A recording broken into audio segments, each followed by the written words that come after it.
हरे कृष्णा आप सभी को। आज हम सुनेंगे भगवान शिव और भक्त मार्कंडेय की अमर कथा। कैसे हुए मार्कंडेय जी अमर?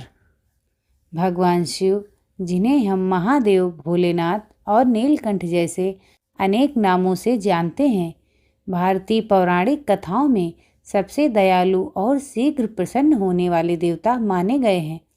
उनकी महिमा निराली है। वे जितने कठोर संहारक हैं, उतने ही कोमल हृदय वाले आशुतोष भी हैं।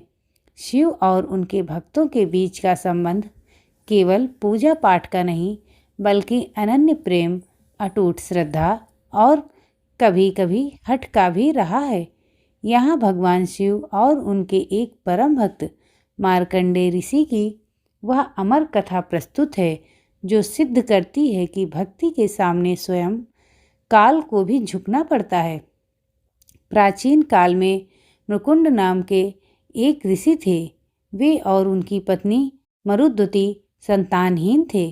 संतान प्राप्ति की इच्छा से उन्होंने भगवान शिव की घोर तपस्या की। उनकी भक्ति से प्रसन्न होकर भगवान भोलेनाथ प्रकट हुए, लेकिन उन्होंने ऋषि के सामने एक कठिन विकल्प रखा। शिव जी ने पूछा, हे ऋषि, तुम कैसा पुत्र चाहते हो? एक ऐसा पुत्र जो गुणहीन हो लेकिन दीर्घायु हो, या एक ऐसा पुत्र जो अत्यंत बुद्धिमान और सर्वगुण संपन्न हो, परंतु उसकी आयु केवल 16 वर्ष हो? ऋषि मृकुंड ने अल्पायु किंतु गुणवान और शिव भक्त पुत्र को चुना। समय आने पर मरुद्वती ने एक सुंदर बालक को जन्म दिया, जिसका नाम मार्कंडेय रखा गया। मार्कंडेय बचपन से ही विलक्षण बुद्धि के धनी थे। उन्होंने अल्पायु में ही वेदों और शास्त्रों का ज्ञान प्राप्त कर लिया। उनकी सबसे ही बड़ी विशेषता थी उनकी शिव भक्ति। वे अपना अधिकांश समय शिवलिंग की पूजा और ओम नमः शिवाय के जाप में व्यतीत करते थे। जैसे जैसे मार्कंडेय की आयु 16 वर्ष के करीब पहुंचने लगी, उनके माता पिता की चिंता और शोक बढ़ता गया। जब मार्कंडेय ने अपनी माता की आंखों में आंसू देखे, तो उन्होंने इसका कारण पूछा। ऋषि मृकुंड ने भारी मन से उनकी अल्पायु के सत्य के बारे में बताया। मार्कंडेय विचलित नहीं हुए। उन्होंने दृढ़ता से कहा, पिताजी, आप चिंता ना करें। जिसने मुझे जन्म दिया है, वही मेरी रक्षा भी करेगा। मैं महादेव की शरण में जाऊंगा। वह दिन भी आ गया जब मार्कंडेय की आयु के 16 वर्ष पूरे होने वाले थे। मार्कंडेय समुद्र किनारे एक शिवलिंग की स्थापना कर उसकी पूजा में लीन हो गए। उधर यमराज ने मार्कंडेय के मारने के लिए अपने दूतों को भेजा। यमदूतों ने जब मार्कंडेय के चारों ओर एक तेज प्रकाश देखा और शिव की भक्ति में लीन पाया, तो वे उनके पास जाने का साहस नहीं जुटा सके। वे खाली हाथ यमराज के पास लौट गए। अंततः स्वयं यमराज को अपने भैंसे पर सवार होकर मार्कंडेय के प्राण लेने आना पड़ा। जब यमराज वहां पहुंचे, मार्कंडेय शिवलिंग को अपनी भुजाओं में भरकर उससे लिपट गए थे। यमराज ने कहा, हे बालक, तुम्हारा समय पूरा हो चुका है। मोह छोड़ो और मेरे साथ चलो। मार्कंडेय ने उत्तर दिया, मैं महादेव की शरण में हूँ, मैं कहीं नहीं जाऊंगा। यमराज ने अपना कालपाश फेंका। वह फंदा बालक मार्कंडेय के साथ साथ उस शिवलिंग पर भी जा गिरा जिसे उन्होंने पकड़ रखा था। जैसे ही पाश शिवलिंग को छुआ, अचानक ब्रह्मांड में गर्जना हुई और शिवलिंग से साक्षात महादेव प्रकट हुए। भगवान शिव अत्यंत क्रोधित थे। उन्होंने यमराज की ओर देखते हुए कहा, तुम्हारे अंदर इतना साहस कि तुम मेरे भक्त पर पाश डालो जो मेरी शरण में है। उस पर काल का कोई अधिकार नहीं है।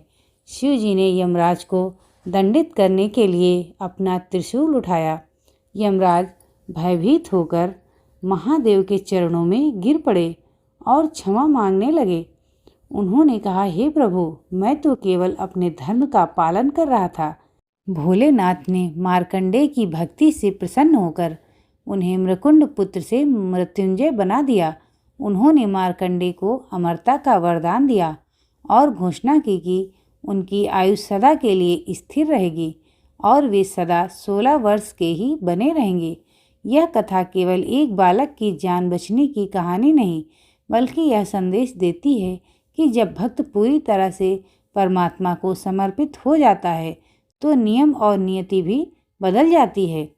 भगवान शिव के भक्तों की सूची बहुत लंबी है और हर भक्त की अपनी एक अनोखी गाथा है।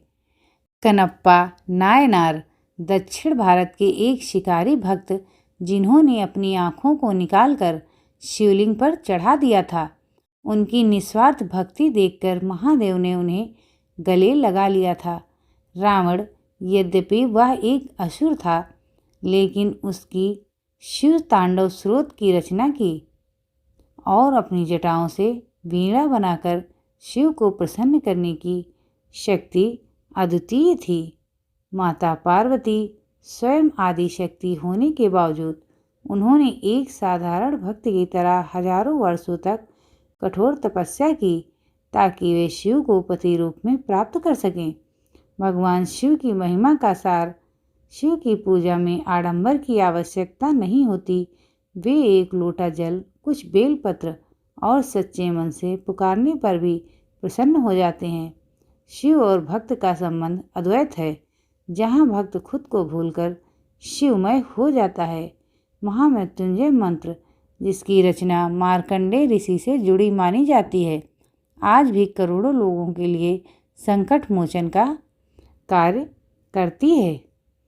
ओम त्र्यंबकं यजामहे सुगंधिं पुष्टिवर्धनम् उर्वारुकमिव बंधनान् मृत्युर्मुक्षीयमामृतात्। भगवान शिव और उनके भक्तों की कहानियाँ हमें सिखाती हैं कि जीवन में चाहे कितनी भी बड़ी मुसीबत क्यों न खड़ी हो, यदि हमारे भीतर श्रद्धा का दीप जल रहा है तो स्वयं ईश्वर हमारी रक्षा करने के लिए प्रकट होते हैं। मार्कंडेय की कथा हमें विश्वास दिलाती है कि भक्ति में वह शक्ति है जो असंभव को भी संभव कर सकती है। आज भी भक्त जब काशी या केदारनाथ के दर्शन करते हैं तो वे केवल पत्थर की मूर्ति के दर्शन नहीं करते, बल्कि उस विश्वास के दर्शन करते हैं जिसने यमराज को भी पीछे हटने पर मजबूर कर दिया था। हर हर महादेव का जय घोष केवल एक नारा नहीं, बल्कि भक्त का अपने आराध्य के प्रति पूर्ण समर्पण है। अगर ये कहानी आपको अच्छी लगे तो वीडियो को लाइक और चैनल को सब्सक्राइब कीजिए। धन्यवाद।